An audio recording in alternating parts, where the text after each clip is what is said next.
Washington, Jacob.Chansley, an Arizona man who became one of the most notorious participants in the January 6 insurrection after he was photographed storming the Capitol wearing face paint and horns and triumphantly posing shirtless on the Senate dais, entered a guilty plea on Friday.Chansley, who proceeded through the halls of Congress carrying what prosecutors described as a spear with an American flag attached, became the latest of more than 50 Capitol rioters to take a deal with prosecutors.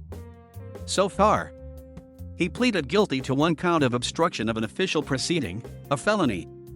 He's facing an estimated sentencing range of 41 to 51 months in prison, although he could argue for less time and the judge has the power to hand down a sentence above or below that. His plea marks the beginning of the end of one of the most high-profile prosecutions to date. His outfit and his presence on the Senate floor, as well as his public pronouncements of support for the QAnon mass delusion, all but ensured that photos of him from that day would go viral. He was often referred to as the QAnon shaman. He has said that he's a follower of shamanism. The day after the riots, he bragged about his involvement in them.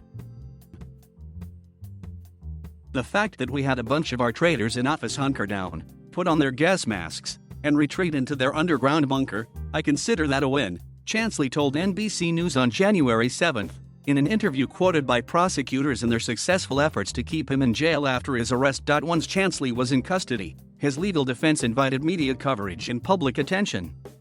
Most defendants have tried to keep a low profile, especially since judges have signaled that they do not want cases tried in the press, but Chansley at one point taped an interview from jail that aired on 60 Minutes Plus in March.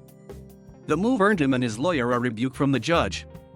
His lawyer publicized via court filings that Chansley had sought a pardon from Donald Trump and then publicly disavowed his support for the former president.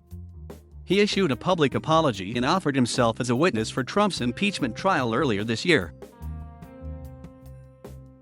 Chansley did not speak much during Friday's plea hearing. During an early exchange where U.S. District Judge Royce Lamberth confirmed that he was mentally competent to enter a guilty plea, Chansley thanked him for taking his mental health concerns seriously.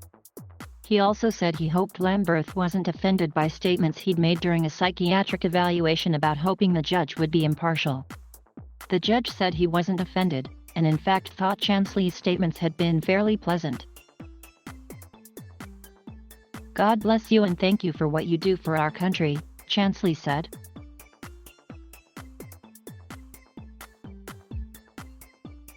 Thank you for watching. Please subscribe.